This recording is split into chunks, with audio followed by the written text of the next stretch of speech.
Welcome, ladies and gentlemen, to AEW Fight for the Fallen review of 2019.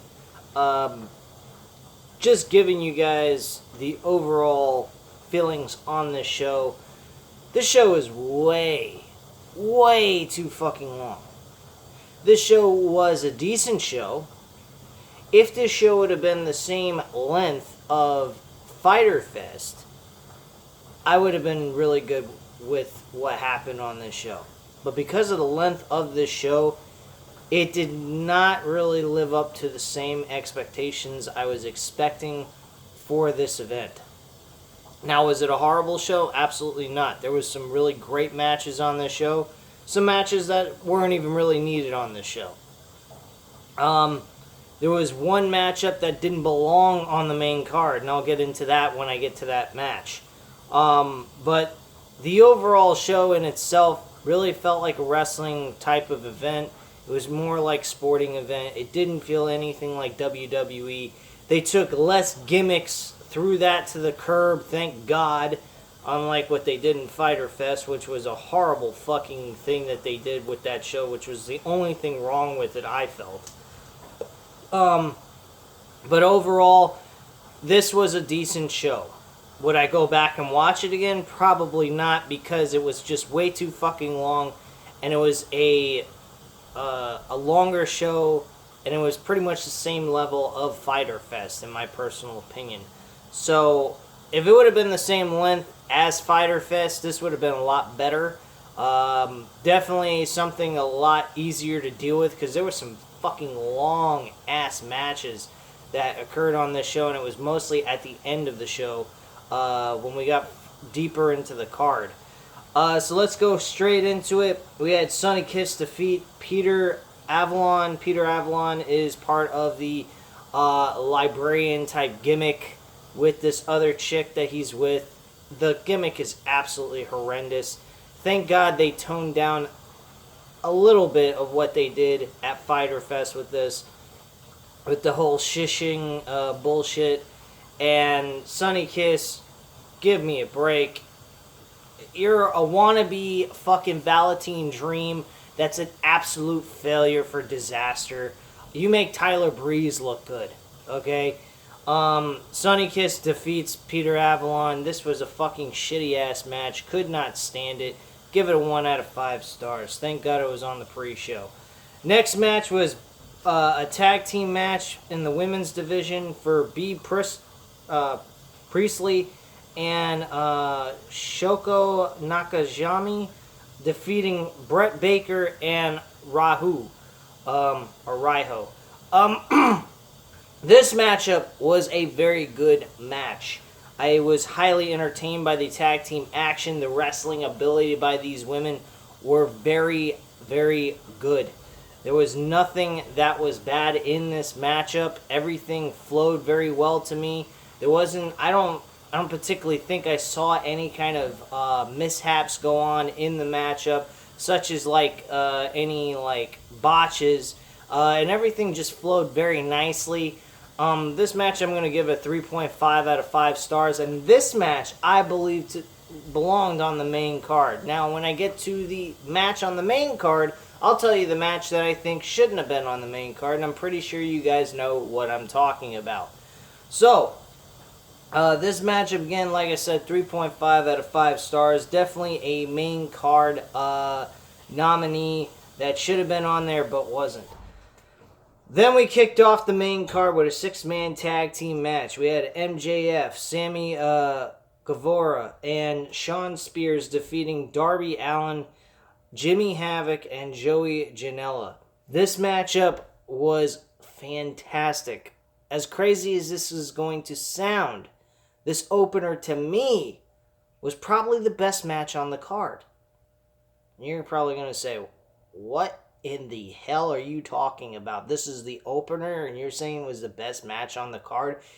To me it was, because it was the one match that got me highly entertained from beginning to end. This matchup was back and forth. You didn't know who was going to really win the matchup. And on top of it, it was fast-paced from beginning to the end. complete and utter chaos. It went from being 6-man tag team to tornado tag team matchup, back and forth, and we got non-stop action throughout this matchup. Highly entertaining shit. The only thing I was totally against was Darby Allin eating the pinfall. This was a guy who went about having a 4 to 5 star matchup with Cody Rhodes 2 weeks ago on June 29th at Fyter Fest. And then he's losing in a 6-man tag team match, which, by the way, Darby Allin did very good in this match compared to what he did with Cody Rhodes, which is kind of fucked up. That was the only major complaint I have with this match. Now, Shawn Spears winning this matchup, I don't have an issue with, since he is going into a matchup with Cody Rhodes. So that I didn't have any kind of problem with. But the person they decided to have eat the pinfall, not really into what they did here. I think that was a bad idea, but then again, they might use that as fuel to create a rivalry between Shawn Spears and Darby Allin, which, if that's what they're going with, I'm okay with that. But if they don't go anything further with this, with Darby Allin and Shawn Spears, leading into some kind of matchup in a future pay-per-view event that's a rivalry that's built up, I don't understand why they went about doing this. But that's just to see what happens in the future. So, for the opener of this match, I'm giving it a 4 out of 5 stars. Definitely a great, entertaining matchup. Fun as shit. And was super happy to watch it. Brandi Rhodes defeating Allie. Oh my god. This was the match that should have been on the fucking pre-show instead of the main card. This is definitely favoritism, people. I don't care what anybody says. I don't care what you say at all. Brandi Rhodes is on the main card competing because of her relationship and marriage with Cody Rhodes. It's as simple as that. She should not be wrestling, period. She is by far the worst woman wrestler I probably have ever seen outside of Eva Marie. Eva Marie was probably by far the worst female in-ring competitor I have ever seen. She is better as a manager than a wrestler. I'm sorry, you cannot wrestle. Do not wrestle. You absolutely suck at it. Allie was not all that great. I have not been impressed with Allie's wrestling ability since she's came to AEW. She was much better in Impact Wrestling. In AEW, she has not been given a good opponent. That's another thing. She's had 2 matches and nothing to show for it. I totally hated this matchup. There was botches filled all over the place, mostly by Brandi Rhodes. Allie had some mishaps, but not very noticeable to ruin the match for you. But bottom line is, this match did not belong on the main card. It should have been on a pre-show, and that's it. Period. The tag team match between the 4 women that I spoke about in the pre-show really belonged here on the main card. It was definitely a lot better match than this bullshit. Brandi Rhodes and Allie's matchup was a 1 out of 5 stars. Definitely a shitbag matchup. Nothing was entertaining for this match. Awesome Kong became her manager during the matchup, which I don't understand what the fuck that means. So is she a face? She's a heel? I can't even fucking tell the difference with this broad. Same thing goes with Cody Rhodes. Cody Rhodes is like in between. You can't tell if the guy's a fucking heel or he's a face. One minute he's cheating, the next minute he's showing respect, and I don't understand that. That is some creative bullshit that's going on in AEW that I don't agree with. So yes, I do have some complaints about AEW's creative on their characters in some way, shape or fashion. So bottom line is, they need to get this shit straight. Is the characters that they're using heels or are they faces? You can't even tell the fucking difference with these guys right now. So I hope they straighten that out and get that figured out when they get onto TNT. Then we had a triple threat tag team matchup. This was actually about the tag team tournament getting a round 1 bye. And the Dark Order, who won this matchup, I don't understand why, but I guess they're this Bray Wyatt type gimmick now, and they end up winning this matchup against Angelo and Jake and Evans, and also they defeated Jungle Boy and Luchasaurus. Now, the name for Jungle Boy, completely fucking insane, but I like the little gimmick they got going on with Jungle Boy and Luchasaurus. They basically called him the boy and his dinosaur. I think that was very cute and funny, and I think it's pretty cool gimmick they got. Luchasaurus was outstanding. He was the guy that shined the most in this matchup. Angelo and Jake Evans didn't really have as much involvement and as good of a match that they did in AEW's Double or Nothing. And it was kind of sad that they didn't have the best performance they could have had in this triple threat match. Very wasted out opportunity for AEW on this matchup. I didn't feel that they got enough time in the ring to do and execute moves with the other guys that were competing in this matchup. Most of the time, they were taking a beating, which I didn't particularly agree with. But this matchup, I'm definitely giving a 3.5 out of 5 stars. Very entertaining and high-paced matchup. Fast-paced matchup, whatever. Next matchup after that was Adam Page versus Kip Sabian. This was a great matchup as well, and most importantly, they again hit it on the right cylinder with Adam Page. He needs to continue to kick ass, take names, and win.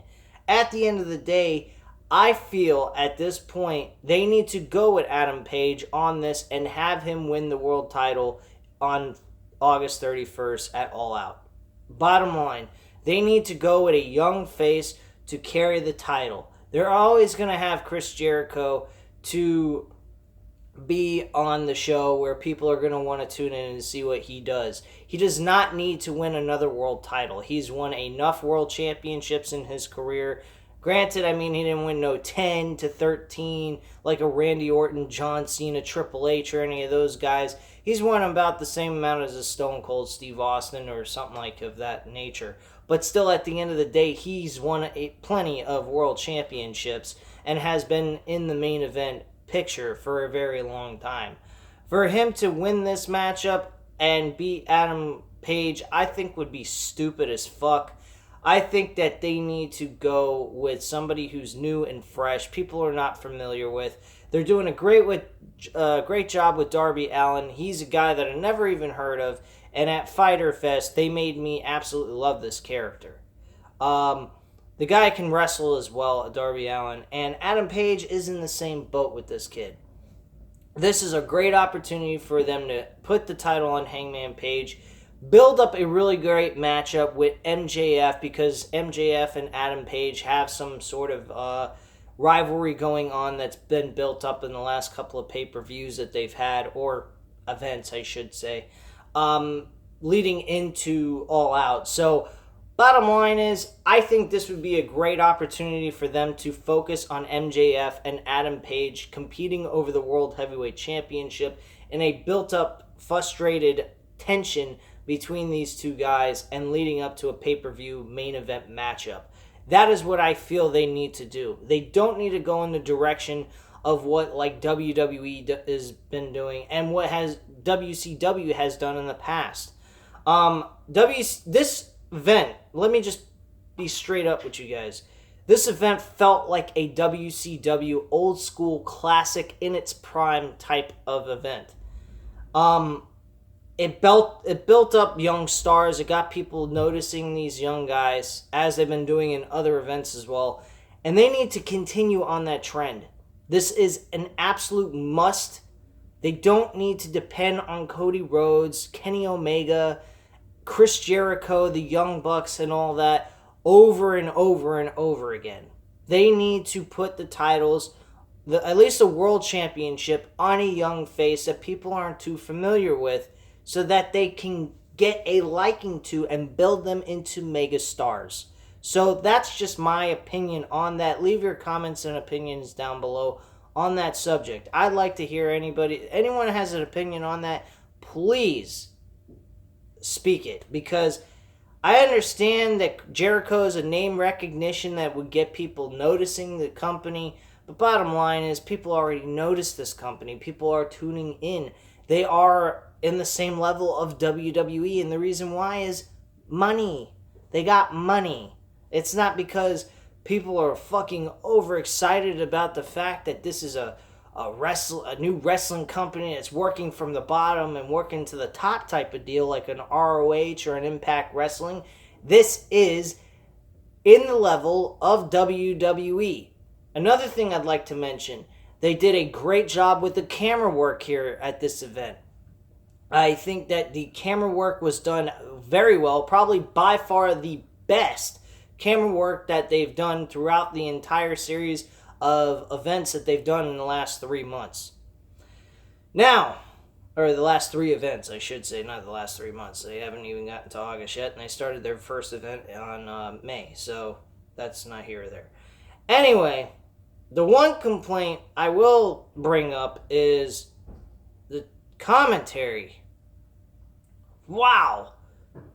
They may be talking about wrestling. They may be talking about strategies that go on in these matches. They may be talking about what's going on inside the ring, but my God, do they sound fucking horrendous. JR is at the worst time in his career as a commentator. I mean, this was by far the worst commentary he has ever done in any event I've ever seen or heard him in. He lost track of what he was trying to say. He was not on key point with things. It was probably by far the worst commentary of their 3 events that they've done. Their number one best was Fyter Fest. AEW Double or Nothing, it was okay, but it wasn't great at all. This was by far the worst commentary I have ever seen in my fucking life. I mean, I wouldn't say they were as bad as WWE commentary type shit, since they're competing against them and I can do a comparison with that. But, honestly, no. NXT's commentary blows AEW's commentary away. Mauro Ranallo is the new JR of professional wrestling. He is the man. He's the master of this shit. He sounds genuine and real. JR is just, he's over the hill and he needs to retire at this point. I mean, I love JR. I love his voice. I think he provides a authentic feel to these matches. But he, I believe, is because of his age, is what hurts him in commentary most of all. So, bottom line, this was by far the worst commentary I've ever heard JR do in my life. Period. Alright, so going back to Adam Page and Kip Savin. This matchup was fun as shit. As I already mentioned, Adam Page picked up the victory, beat this guy Kip Savin. Kip Savin's a very good wrestler. Very good wrestler. I definitely see him in a mid-card championship type run at some point when they bring in a mid-card title. And I'll tell you what, this guy can perform at a very high pace. He is fun as shit to watch. Adam Page, as usual, kicked ass, took some names, and walked out the victor. At the end of the match, though, he took a horrible bump by Chris Jericho, who was a masked man character from the Dark Order, trying to act like he was one of the minions that come down the ring with the Dark Order. And he attacked Adam Page and made him a bloody mess. Really bad bump, too. I mean, like, you literally, this was no fucking fake bullshit blood they were trying to use, like a blood pack or something like that. This was full on. You could see the cut, and it was swollen right over his eye. So, I mean, definitely a lot of realism behind what they did there. And great job by bringing about more friction to these two guys. They have not had a lot of encounters with each other. I don't know if they've had any commentary, remarks about one another or anything on AEW's YouTube channel or not, leading into the All Out pay-per-view. But At this event, they did a lot of build-up between these two characters, enough to give you some kind of insight what to expect and how much these guys really dislike each other. So, yes, most definitely, I feel that this was a great matchup. I give it a 4 out of 5 stars on top of that. And to add to it, the ending of the matchup with Jericho going ahead and attacking Adam Page was also a nice little cherry on the top. So definitely great job by AEW doing this in this event.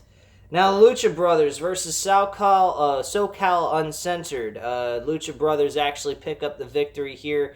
This matchup is, I think this is where the point where the audience started to get drained out. They were very tired. I was tired as well just watching this event. And the last 3 matches were just really, really long. I mean, they were great wrestling, but my God, they really should have put some of these matches that were important at like the beginning of the show to spread it out, to get some kind of entertainment and make it sound like it's a great matchup. Then put these last 3 matches as the like back to back. Honestly, I think they could have, shuffled some of the matches here, these 3 matches here. I think Kenny Omega would have been great for Brandi Rhodes and Allie's matchup to be like the second match. If you were going to keep Brandi Rhodes' match on the card, that would have been great to put where Kenny Omega's match was, which was second to last. Because it wasn't all that great of a matchup. It'd get people to, calm down, relax, maybe go to take a piss break, get something to drink to chill the fuck out because they were sweating their asses off. Apparently, from what I heard, there was the air conditioning there was really no air conditioning. It was hot as fuck in there at 85 degrees, which I don't understand why then they would have an event like this at this amphitheater if there's really no air conditioning. It looked like it was an indoor type of event. I'm kind of glad I didn't go to see this. I would have been very miserable, sweating my fucking ass off. I mean, granted, I live in Florida, in near Tampa and St. Petersburg, and I just walk outside and I don't have to run. I can just stand in the heat and I sweat fucking buckets. It's ridiculous. That's how hot it is here, and it has a lot to do with humidity. But yeah, this matchup was good, but it just did not belong here because of the fact that it didn't get the kind of response it deserved. Lucha Brothers, they win the matchup. It was typical Lucha Brother fashion, very high octane matchup. It did drain out in the middle and towards the end, but the Lucha Brothers pick up the victory. I'll give it a 3.5 out of 5 stars. It's worthy of that. So, Lucha Brothers, after they won the match with SoCal Uncensored, which was Frankie Kazarian and Scorpion, I think is his name. I forgot the guy's name. Shit. Sorry about that. I will correct that later on. But yeah, the Lucha Brothers then call out the Young Bucks for a ladder match at All Out. Why are they doing this matchup? I don't know, but they did have a match at Double or Nothing, which they probably want revenge for. They lost this matchup. They want to get their loss back and get a win out of this whole rivalry they got going on here. But nothing really stood out to me in this matchup. It was a very decent match, but I don't think it needed to be this deep in the show. I don't think it got the kind of response it deserved for being in this end of the card. I think it should have been like the second match on the card. It would have been a very entertaining match to watch.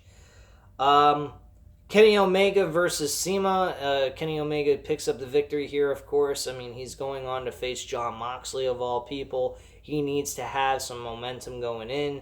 That way it's not so fucking predictable on who's going to win this match.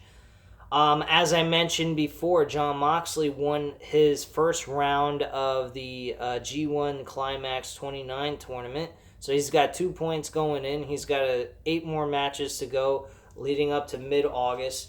So, I mean, this is really looking good with these two guys. I am very, very looking forward. Looking forward to these two guys clashing. This is going to be a fucking classic. If it is not, I will be shocked as hell. These two guys, you got one guy who's a fucking raving lunatic, maniac, hardcore wrestler who can also wrestle in technician wrestling if you really put him in that kind of situation. And then you got Kenny Omega, who's a high flyer. Seth Rollins, it makes Seth Rollins look like his bitch, okay? This guy, Kenny Omega, is a fucking superb athlete and wrestler of all people. I love his matches. His matches in AEW have been a little bit toned down a little bit, I think. But he is still delivering very good wrestling. I mean, there is nothing you can complain about with this guy. This matchup, even though the crowd was out of it, I'm giving it a 4 out of 5 stars. SEMA is a fucking outstanding performer. He's another guy that I could see being a cross between a main eventer and a mid-card wrestler. He has definitely got the skill set for it. I haven't heard him talk yet. He hasn't built any kind of storyline with anyone, like dialogue or anything like that, to create a rivalry of any sort. But any of the matches he has been in so far, he has done an outstanding job and has stood out in these matches with his opponent. And they did an outstanding job, the two of them. Granted, this matchup really did not belong on this. Kenny Omega belonged the second match on the card. I just remembered that I said Lucha Brothers and SoCal Uncensored belonged in the second match, which I don't agree with. I think that it should have been Kenny Omega versus SEMA in this matchup. The Lucha Brothers, I think I would have shuffled towards... Actually, I would have kept the Lucha Brothers and SoCal Uncensored right where they were, because the crowd wasn't totally out of it, but they were starting to get to that point. But the card seemed a little like it needs some work. Like there needed to be some kind of shuffle that should have went on here. And bottom line is Kenny Omega, SEMA, they did a great job. Very good one-on-one matchup. Highly entertaining shit. 4 out of 5 stars, most definitely. Young Bucks and the Brotherhood. Young Bucks win this match. I totally agree with. I fucked up. I don't mean I totally agree with. I totally disagree with. I don't know why I said I totally agree with. You could hear the tone of my voice. I sounded like a fucking idiot. I meant to say totally disagree with on this matchup on who won. The Young Bucks should have not won this match. Young Bucks don't need to win this match. This was the Brotherhood. The last time you're ever going to see fucking Dustin Rhodes with his brother Cody Rhodes. I don't think this is ever going to happen again. I don't think you're ever going to see Dustin Rhodes compete in the ring again. This guy, Dustin Rhodes, deserved a victory. He deserved to pick up the win and walk away victorious to retire. I don't understand this. Why the fuck didn't they have Dustin Rhodes win is beyond me. I think that was totally unfair to Dustin Rhodes. He deserved a victory to go out, standing tall, looking good, and finishing his career off in that type of fashion. Fortunately, they didn't give that to him. The Young Bucks pinned Cody Rhodes, though, instead, which I'm totally okay with, but not totally okay with 100%. Like, some of it I'm okay with the fact that Cody Rhodes won, but the fact that Dustin Rhodes didn't get the win for his team, I think absolutely blows. I think that was bullshit. Again, it's just favoritism. This was a moment they could have created with Dustin Rhodes. But at the end of the day, they did have a great moment at the end of the show where they talked about how the show was contributed to a charity for gun violence and so forth, which we all knew going in. But how much money they made to donate for this was outstanding. Some of the top tier wrestlers on the brand actually donated $5,000 and $10,000 each and every one of them that they mentioned, and then the total amount by AEW's total profit from this event was $110,000, and they provided that to this charity with the other $40,000 that the individuals of the tier talent that's in AEW donated as well. I have to be 100% honest with you. Great job by AEW. I absolutely think that that is wonderful. I hope at some point, if they can afford to do something like this, to do another charity event like they did to St. Jude for sick children. I actually, every once in a while, every couple of times a year, I will donate some money to St. Jude for sick children, because boy oh boy, kids with cancer is an absolute horrible thing. And I'd hate to think one day I have a kid and he has cancer and has to go through that kind of shit. But that's just my kind of futuristic hope that AEW does. I think that would be fucking super awesome for them to do. But what they did here with this gun violence charity thing, I think is superb. I mean, you'll never see another wrestling company do something like that at all. So kudos to them for that. Plus, also as a side note, oh yeah, I forgot to give my rating for this matchup. It was a 3 out of 5 stars. It was the main event with Young Bucks and the Brotherhood. It's pretty much where this crowd went dead. They were just fucking tired out as fuck. And again, like I said, 3 out of 5 stars for this matchup. Before I cut this completely off, the one other thing I forgot to mention was Jericho comes out just before the main event, cuts a promo on All Out with his world title match, saying he absolutely needs to win this matchup or he has nothing more he can do in his career. It pretty much says that's the end of his run in professional wrestling, and he would have nowhere to go from there. He also mentioned that Jacksonville is called a jack-offville, which I thought was fucking hilarious that he called Jacksonville Jack-Offville. I thought that was funny as shit. Jericho, in his older age, has become like wine. He gets better each and every year. As he gets older, he becomes even better. I absolutely love Chris Jericho. I don't think he needs to win this title to prove anything to anybody or sustain his role in professional wrestling as an in-ring entertainer. I don't think he needs to do that. I think he needs to provide and give this kid Adam Page, who's 26 years old, I think, a match of his life. And show him a few things in the ring that he hasn't learned yet. That's how I feel this matchup needs to be. And I think that they need to work on Adam Page's knees. Adam Page's knee, I don't know if it's his left or his right, but one of them is fucked up going into this matchup, which they've been heavily keep reiterating to you that his knee is messed up.